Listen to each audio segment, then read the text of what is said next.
Hi, welcome back to my channel, Richard Tang, CEO of Zen Internet, and today I am with the CEO of the UK's biggest rural altnet and also one of the longest standing altnets in the UK. Very warm welcome, Nathan Rundle of Gigaclear. Thank you very much. Delighted to be here. So I said that Gigaclear is the biggest rural altnet in the UK, so just how big are you? So we're just going to 600,000 RFS and we're just approaching 150,000 customers. So we feel like we're getting pretty big and that's really exciting milestones for us this year to be hitting. So, yeah.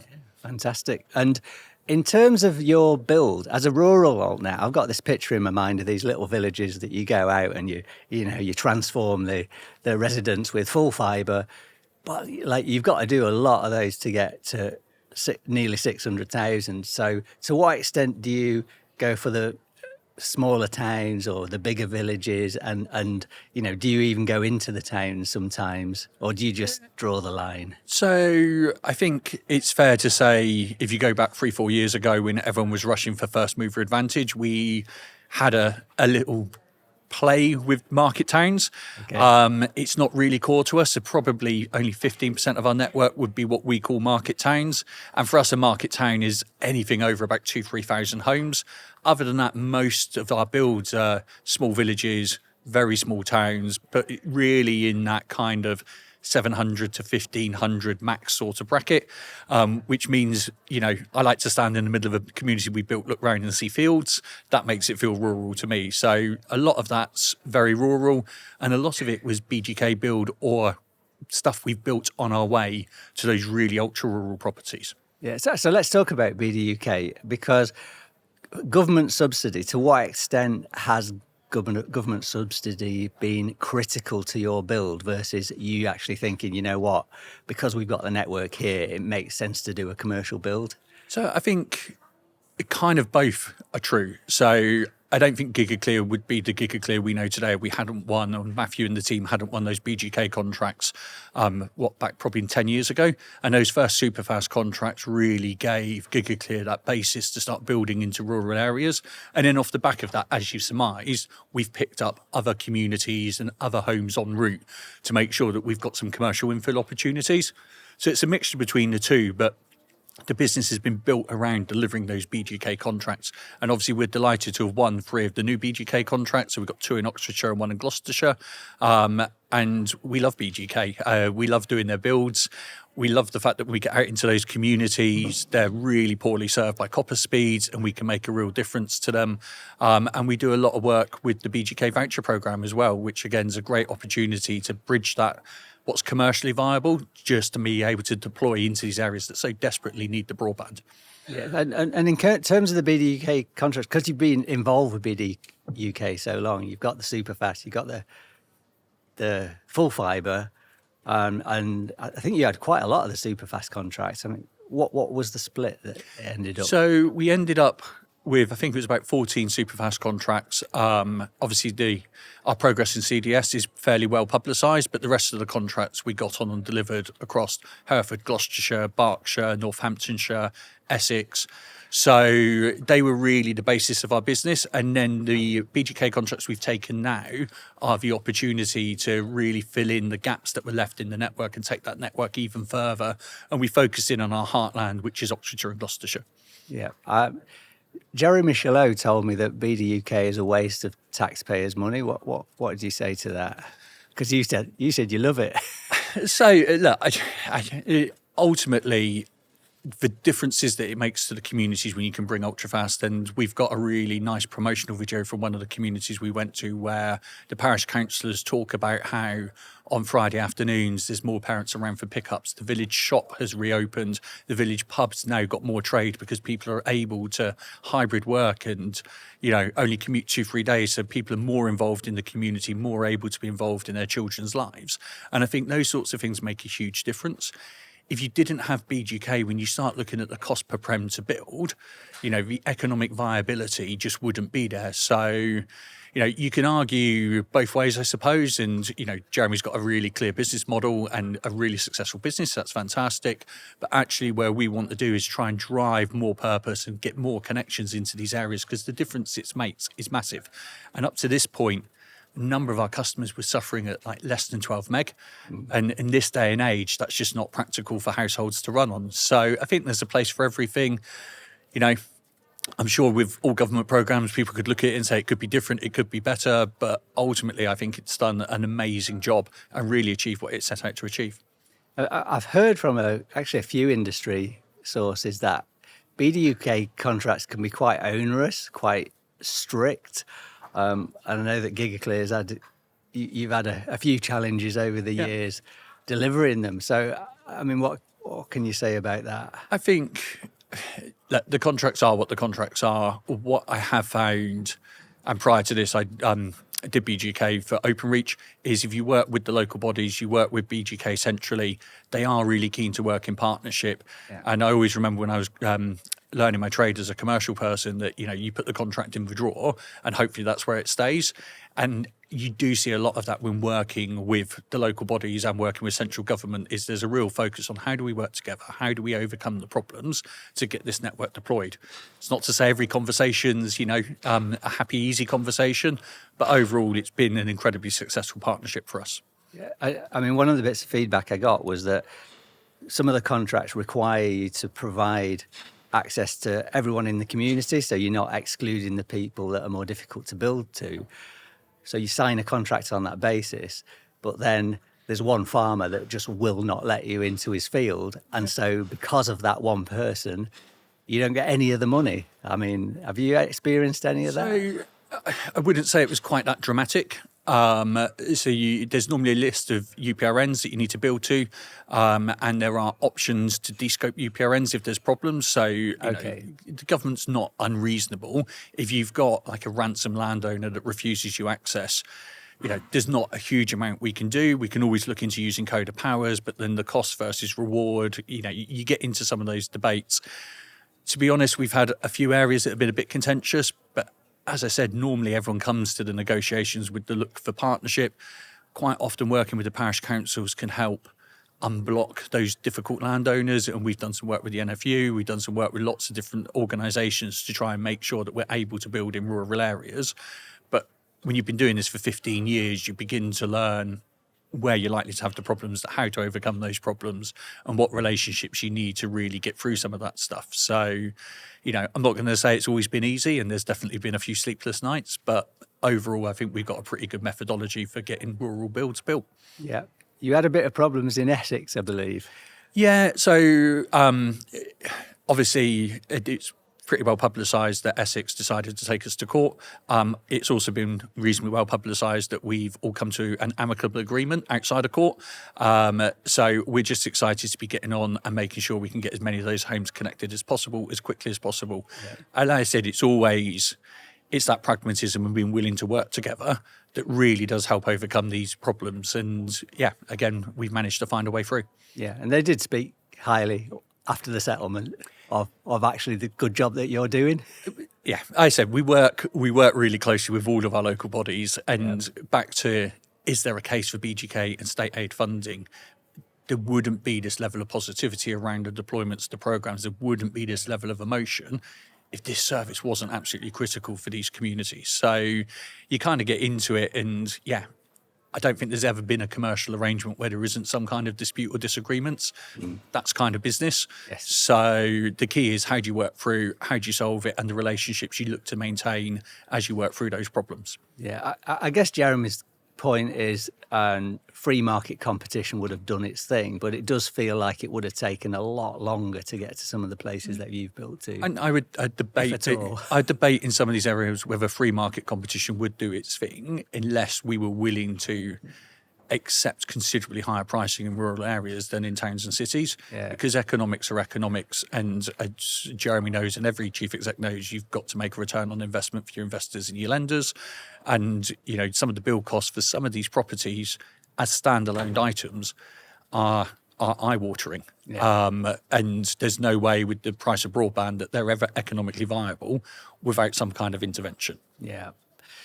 Let's talk about geography, because at the moment, I understand from your website, you're based in the southwest, southeast, and Midlands. I just want to, I guess, get some information about the thinking behind that and whether or not you're planning to expand to new areas, or whether you're already doing it, or is it just focusing in these three areas? So the geography we cover is very closely linked to the BGK contracts we won and the Superfast contracts. So they're all areas we had contracts. So we use those.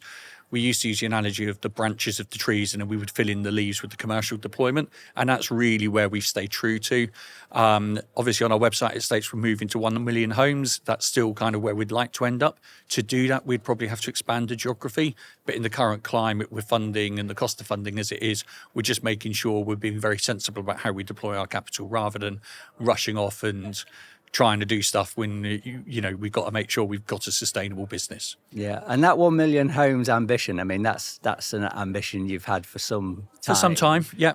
And how realistic is that, given the challenges of fundraising at the moment in altnet world? So I would never say never, but we've definitely been refocusing our build to go ultra rural, which means the deployment is slower than it was. And we're using a lot more BGK money and really being clear around those investment cases. I think the current funding climate, as every altnet knows, is tough. And ultimately deploying large amounts of capital at the moment isn't necessarily a logical thing to do. So what we're looking at is we're looking at the market, we're understanding where we are. There'll be opportunities for consolidation. Will they come as quickly as everybody thinks? Well, who knows? We've been talking about consolidation since I joined Gigaclear 6 years ago, and every time I speak about it, it's next 12 to 18 months. At some point, that 12 to 18 month horizon will be right. So, we're kind of open to how do we get to the million, whether it's through working in partnership and consolidation with others, or whether it's all new build. And we're just working through that at the moment with the board to understand what's the best way to get there. Okay, well, since you mentioned consolidation, industry hot topic. Yep. Share your view, Nathan, on what is going to happen to the industry. Again, I'll introduce Jeremy's view that either Netomnia, City Fibre, or Nexfibre VMO2 is going to have to aggregate the whole market. What do you think about that? I think there's a lot being said on consolidation at the moment. I actually quite like Philip Jensen's view on consolidation and where the market's going to go. And I would say this because he had the concept of a couple of unique rural altnets filling in a niche position, and we nearly made badges for ourselves saying unique rural altnet. So is the market going to sustain in the towns and cities 4 or 5 large competitors with significant overbuild? Yeah, there's going to need to be some consolidation, and whether that ends up being 2 or 3 is a really interesting topic. It's not a topic that probably directly impacts Gigaclear, because I think the rural space is different. I think it's got different economics, it's got a different business model, and I would expect to see some consolidation within the rural players. But the number of true rural players are very few. But we speak to most of them. We've got good relationships. There's very little competition and overbuild between us all. And, over time, I would definitely see something happening in that space.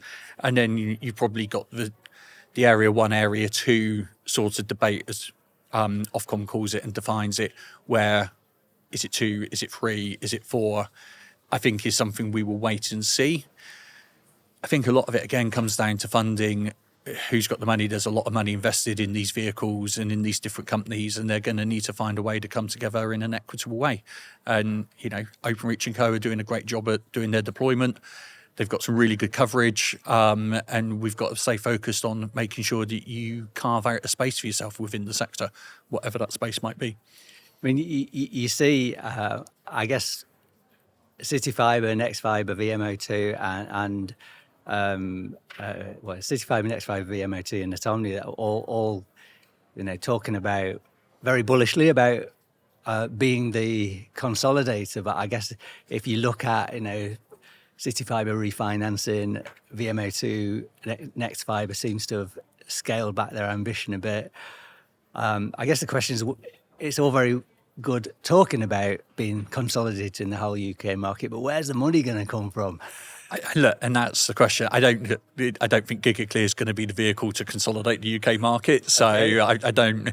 That's why we're not up talking about this in a big way. I think Yeah. we're focusing on ultra rural. How do we work with the other ultra rural players to make sure we've got a consolidated and a consistent view to the market? I think there's some really interesting opportunities around how do we get to the final 1-2%? How do we work with government to make that real? And I think part of what I'd like to see coming out of the TAR is maybe Ofcom. So Ofcom's proposed to redraw Area 3. Not sure I would agree with their new definition of Area 3. I think the old definition of Area 3 was too wide and included far too many market towns. But I think beginning to look at how do we get an approach to infrastructure that gets the delivery of this critical service into these communities as quickly as possible could potentially mean there needs to be further collaboration between ourselves, the incumbent, and some of the other players in the market to try and get that standardised approach. And I think that creates a really interesting position for rural altnets and our investors to do something together to start trying to get to that place where we can get to 100% coverage, where we can get those rural areas at least on superfast, if not on ultrafast, and what technologies do we need to use to do that? Okay, so where do you see Gigaclear fitted into a potential consolidation? So do you see the rural players? I guess you've painted two scenarios. Gigaclear and some other rural players could come together and actually potentially stand alone, or you could all get hoovered up by one of the current bigger players. Yeah, or does it even matter? That is the debate, and ultimately time will tell. Like, if I had a crystal ball and I could tell you the answer to that question, I'd be in a really great position. Yeah. Who knows how it's going to play out? I think all options are on the table. I think where it will come down to, and we were talking about this at an industry event, it comes down to the investors and how do the investors want to exit their current investments. And I think that's what's really going to drive consolidation. And each company can lay out their strategy, be really clear, try and execute. And this is what we're focused on, is how do we drive up our penetration? How do we really execute our business plan? How do we move EBITDA positive, which we're going to do this year? How do we then start generating cash flow positivity? These are the big things that, in my view, the companies need to focus in on. And ultimately, some of the consolidation stuff will sort itself out off the back of it. Lots of conversations have been going on probably for a number of years. Lots more conversations are still going on. It'll be interesting to see when it moves from conversations into action, and what does that action look like. So you mentioned EBITDA positive this year, which obviously is a fantastic milestone. Yep. Talked a lot in the altnet world. I had a look at your December 23 accounts, your most recent accounts. That showed a loss of 138 million on revenue of 34 million. Yep. And looking at the accounts, it looks like there's a long road to profitability. EBITDA positive is a significant milestone, but what about that longer term, getting to the point where actually you've got a profitable business that you've built? What does that look like? So a lot of it comes, as with all outlets, comes down to the capital structure. So EBITDA positivity is really important first step. We've got a plan that gets us through to profitable and cash generating, which is obviously critical for our lenders and for our investors. So we are on that path. We're on plan. We know exactly what we need to do, and we're just focused in on it. Like, keep driving up penetration. So we've just passed 25% penetration. Just keep moving that penetration curve up. We're looking at exploring some further wholesale partnerships to try and help us drive up more penetration and really begin to get that return on investment on the capital we've deployed. That's the job. It's focusing, drive that up. Going EBITDA positive this year, like you said, is a huge first step. But after that, there are more steps that we need to follow through, and we know exactly what we need to do to deliver on that. And can you share that if everything goes to plan, or more or less, how long it will take between EBITDA positive and profitable? Or is that secret? Secret's probably, sensitive is probably a better word than secret. So look, within the investment window we're talking about, we will see all of the key stats move to where we need to move them to. So in the next 3 to 5 years, we should be in a good position. Okay, fine. Next thing, one thing that you see a lot in the altnet world, particularly the last couple of years, is a shift from build to filling the network up with paying customers. And I mean, where's Gigaclear in that scenario? Are you doing the same? Yeah, so I'd like to say that's not a new thing for us. We've always been focused on how do we sell, and the benefit we have of going into rural areas is the copper competition is really, really quite slow. Yeah. So actually there's normally, when we first arrive somewhere, quite a nice quick uptake of people that have been desperately waiting for decent broadband, which is, kind of why we exist and why we do what we do. So we've been focusing on how to get more customers onto the network and drive up the customer numbers probably for the last 3 years or so. Before that, it was focusing on how do we scale the build, because obviously focusing on penetration when you haven't got a network is an interesting question. But we're now very much focused on both. And what we've moved towards a lot more in the last 12, 18 months is how to really set ourselves apart in terms of customer service. So how do we drive amazing customer service? Because we're in these small rural communities where lots of people talk. So, if you're not delivering great service to all of your customers, you very quickly pick up a bad reputation, which can then damage your penetration. So we've been running loads of initiatives around how do we make sure our network's more stable, more resilient, stays up? How do we make sure we don't get contention issues on the network, so we're constantly delivering really high speeds? But then also when it does go wrong, how can we fix that really, really quickly? So ultimately, if you phone us Monday to Saturday or Sunday through to Saturday before 4:30, you'll have an engineer the next day. Right. So, and that's an amazing service. So, we're really, really focused on how do we drive great customer service in these areas where people are working from home. They need to have the service back up if it does come down. So we're really focused on make sure it doesn't go down. And if it does go down, let's get out there and get it fixed and get the customers back into service quickly. We're still looking at Sunday. Sunday still seems to be a bit of a day for us to struggle to find people to want to work every Sunday. But also, there's not many CPs or network providers that can provide that level of service. So just in terms of your market penetration, again, on the business model, you've got about 150,000 customers. You've got a network of about nearly 600,000 ready for service premises. So actually your market penetration at 25% is quite a lot above the average in altnet world. So pretty impressive. But weighed against that, you've got a higher build cost than the urban altnets. Yep. So where does that 25% need to be in the business plan for you to say, actually, we can deliver on our plan? Yeah, and I think it's all a timing point. I think if we start pushing ourselves up around the 45%, it's looking very, very attractive for us. Yes. So, but, at 25%, we're going to go EBITDA positive. It's the beginning of the year. We're going to exit the year probably around about 29%, and we'll see where we go. But we're on track to push those numbers much, much higher. And we wouldn't get the support we currently get if there wasn't a good exit point for everybody involved. So we're in a strong position. We need to drive that number up as high as possible.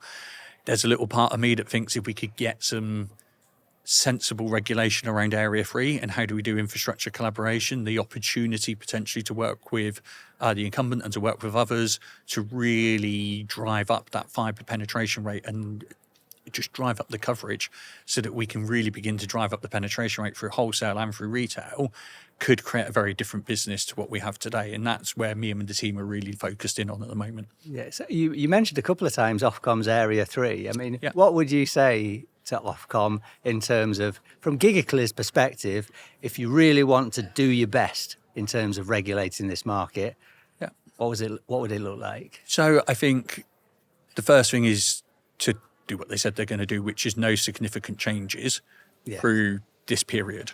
So the investment timeline is 10 to 15 years for most of these infrastructure providers, and a change in the notation between Area 2 and Area 3 could have an impact on future investment into what is currently Area 3, not what's proposed.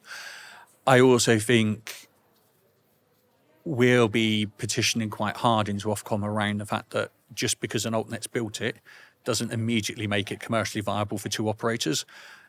And that seems to be the default assumption. So I think if you really want to get the investment into Area 3 to speed up that delivery, allowing greater collaboration between operators and actually beginning to think about how do we support copper switch off and what standards would we need operators to get to if they were to collaborate is critical. And I think currently the proposals that they've got go too far. And I think they've made Area 3 far too small. But that's, again, in my view, based on their understanding of what commercially viable looks like for different operators. And I think there's some work to do around how do we influence Ofcom and how do we work together to make sure that we've got an industry-led solution. I also think when you get into the final 1-2%, who has got the incentives to be innovative enough to find solutions for these really hard-to-reach prems? And I've looked at prems in the past at like 100k a prem. You know, if we're going to find a solution for those, we need to get, and altnets have proven themselves to be innovative and find solutions to problems that the establishment couldn't solve. So who are you going to back to try and find those solutions to those problems and to get those final few houses, or probably in the case of it, 1 million houses, onto the networks? And I think that's the big opportunity to really drive forward more fibre deployment, but also, you know, it comes from certainty. If there's certainty around the regulatory framework, around the definitions of Area 2 and Area 3, that will help unlock investment. And that's going to be critical to finishing off what we've all started. You mentioned some of the extreme build costs there, 100k for one premise. But what are you seeing on average? I mean, I know it's higher than the urban builders. So on average, I think anyone, it's nothing secret. If you look at the capital deployed divided by the number of homes, we're at around about the 1,200-1,300 quid mark. And, you know, that requires a higher level of penetration than some of the urban builds. But also we future-proof the network. So if there are opportunities to work, I said in collaboration, we've got 100% capacity within our network at the distribution point, so we can serve every home we've declared as RFS. So we don't tend to play the game of put 15% capacity out there and then pass loads of homes as passed. If we say it's passed, there is connections there for it, which is, in my mind, really, really important. So we're trying to build, and we've been working to build, a long-term sustainable network that will deliver a great service into the future for the next 15, 20 years. And our board and our investors have always been really keen that we operate the business in a way that's sustainable for that time period. Yeah, there was a report came out at the end of last year from 8 Advisory that said that you were at the expensive end of the scale in terms of consumer pricing. And I guess it's, yes, with a higher build cost, you need more penetration, but maybe you also need to charge your end users a little bit more than, you know, I guess urban premises that have cost half or a third to build. Yeah, and ultimately it's a balance between penetration and ARPU. So it's how do you get the return for the cost? The build cost was higher, so our list prices are higher than a lot of people, you know. But actually what we retail at with the discount is considerably lower. And I think quite often the guys at ISP Review have us as the cheapest broadband offer in the market at any given time. When customers recontract, we do bespoke offers and deals for recontracting customers. So very few of our customers actually end up paying list price. But, you know, there's a whole marketing thing that my marketing team obviously know much more than me around. If you put it up there and then discount it down, it helps create that feeling of value. But also, if you devalue the product too much, what are we saying to consumers about the value of what we're building? And yeah, at the end of the day, it costs a lot of money to build in rural areas. So, I mean, let's talk about that go-to-market proposition, because I had a visit of your website just yesterday. And I wish I checked my website before I came on the call, but go for it. And I noticed that your top product, your 900 meg product, is £29 a month for an 18-month contract, which is super good value, actually, for that speed. But it does say that at the end of your contract, your rate will switch over to the standard list price at that time. And you've got to click through to the terms and conditions, and it says the standard list price today is £85. So you've got a customer, particularly a customer that doesn't necessarily look at the small print, the T's and C's, who's going into a contract for £29 a month. And in 18 months' time, if they do nothing, their price will nearly triple. Now, you already mentioned that typically they recontract, but I mean, I guess, you know, having run an ISP for 30 years, I know that a customer who gets a bill for £29 a month and then 1 month gets a bill for £85, let's say they don't chase out, you know, they don't follow up any of the recontract comms or the best price notification comms, all of a sudden a bill from £85 pounds comes through with it. Wow, they're like, where's this come from? And of course, it was in the contract they signed, but they might not even be aware of it. Yeah, and look, we're pretty open, and obviously a quick look at our websites found out what the list price is. So we're really clear with the list price. We contact all of our customers ahead of time before they go on to that list price to give them the opportunity to recontract. If a customer gets the bill shock, normally they phone us straight away and we'll immediately look to recontract them and find a better deal for them. It's an approach. The cost to build, and actually when you start looking at the costs in the market and the fact we're offering symmetrical speeds, we're offering a premium product into these really hard to reach areas. But I said the vast majority of our customers are on a bespoke individual package. That means they're getting really great value for their broadband, and there is a small percentage that are paying list price, but it's not a huge percentage. Yeah. And look, I get the introductory offer thing. Look, Zen does introductory offers as well. And I'm guessing that when customers recontract, they won't, you make it very clear that the £29 a month is just for new customers. The 85 is list price. So they'll end up paying somewhere in between 29 and 85. I mean, what they normally end up, it really comes down to the individual customer. What we try to do is look for different ways to create value for the customer, to try and settle on a different price. That might be upgrading their smart Wi-Fi. It could be a voice package as well. So, and that's what I say is we've got a team of specialists that will sit down, talk to the customer, understand their needs and do the best price that we can for them. But yeah, everybody uses new customer only. I've just gone through my own recontract process with my ISP provider who was doggedly refusing to give me the new customer offer. So I changed provider. And that's ultimately the choice that we all have as consumers. And it's down to the ISPs to make sure they get that balance right and don't take advantage. Yeah, absolutely. Let's talk about overbuild, a very hot topic in altnet world, probably second most important to consolidation, or maybe on a par. So where is Gigaclear's network in terms of overbuild? I guess a lot of the rural builds, I guess they only show in town, but I guess the Openreach and others are eating in gradually. Yeah, pretty gradually. So we don't have a significant overbuild issue, but then back to the conversation about where we've built in the areas that are not really economically viable without subsidy and without intervention, and they're probably not economically viable for two operators. I think this is where VTAR and Ofcom can really help by setting that clear regulatory agenda. If there's an opportunity, I said, for some collaboration in Area 3, that means that the overbuild chance reduces. I think, how long will it take for us to be overbuilt? I doubt we would see much challenge from many altnets, because there's obviously not going to be subsidy available to come and build over the top of our network. So, the unit cost economics of a brand new build are challenged. I'd also like to think that we're doing a pretty good job on penetration. So if you are looking to build, there's a good percentage of the market. And some of our older cohorts, I've got towns where we do actually have 100% penetration. What's the rationale for coming to overbuild us? It's, so I think overbuild is a big issue. What we have seen where we have been overbuilt is it's not as big an issue as we originally thought it was going to be. So, if you're focusing on service, you're focusing in on keen pricing, there's still that opportunity to keep growing your base and growing your customers and holding on to the customers and the revenue that they bring. Obviously, it's a bit more challenging than in areas where there's no competition. So you've got to make sure you're getting your pitch right and you're working with those customers to get the right deals for them. Yeah, I mean, I've heard that a couple of times, that there's this first mover advantage. It seems that if you're in there initially and then you get overbuilt, actually the impact isn't quite as bad as you thought it. We don't see as much churn as we originally anticipated, and what we still see is more and more customers coming onto the network. So at one point in time, it was almost, the model said you got overbuilt, it was all doomed. It's a bit slower, but you can still grow your penetration pace. And I come back to, if you're focused in on service, you're delivering a great service at the right price. There's still plenty of room in the market. Obviously, it's not as easy as in areas where you're not overbuilt and you're competing with 12 meg copper.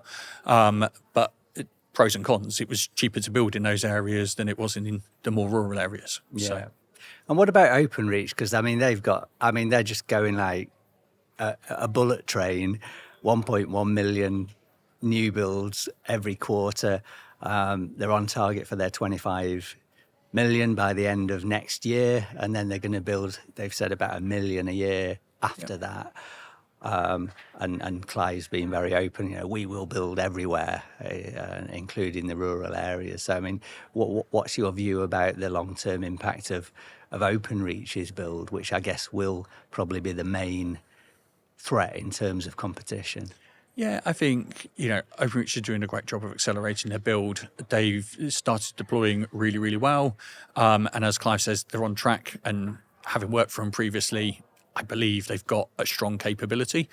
I suppose the question comes back to that economical viability. Does Openreach and BT behave in an economically rational way? And are they using their significant market power to kind of support the business case for their rural deployment, and does that make sense? I also think back to the point around Area 2, Area 3 and regulation, and at the moment the copper switch off regulation allows Openreach to start doing stop sell on exchanges when they hit a certain level of coverage. What I think would be really great to help drive that collaboration and avoid wasted capital is for maybe some altnets coverage to be taken into consideration in making some of those distinctions. And right now, kind of Openreach it's kind of quite perverse that the regulation is forcing Openreach to build everywhere, even if it's not economically viable. So I think there's a big role for our regulators to play in thinking through this market and making sure that they're not creating odd incentives for the incumbent to behave in a way that isn't necessarily as commercially viable, because that's not great for their shareholders. It's not great for our shareholders. And a slightly different approach to regulation in Area 3, I think, would make a lot of sense. Yeah. Last question, Wholesale. So where does Wholesale fit into Gigaclear's thinking, and where are you on that journey? Yes, I think at the beginning of it would probably be the most accurate assessment of where we are. So we have wholesale obligations under our BDUK contracts, which we discharge. It's not been an area we've really focused on as a growth area as a business. We're looking at how do we address that. So I think there's some really interesting wholesale partners that we could be working with. I can sit here and pontificate about collaboration in Area 3 and copper switch off, but unless we've got a credible wholesale offering that we can offer to many ISPs and create genuine consumer choice, you've kind of got to get that balance. So if there are those opportunities, wholesale becomes much, much more important to us because it would become essential for us as a business. If there aren't those opportunities, it's potentially, we need to look at it from a return on investment perspective. Where does it make sense? Like I said, we're obligated to provide it under BGK and we'll always perform in line with our contracts. But I think it's a great opportunity for Gigaclear to do something a bit different. And I think there's some great partners out there that we could work with to really drive up the penetration on the network, which is ultimately the main focus of the business at the moment. Fantastic. Nathan, that's been such a brilliant insight. Thank you very much for sharing all that. And thank you very much for watching. See you again soon. Thank you.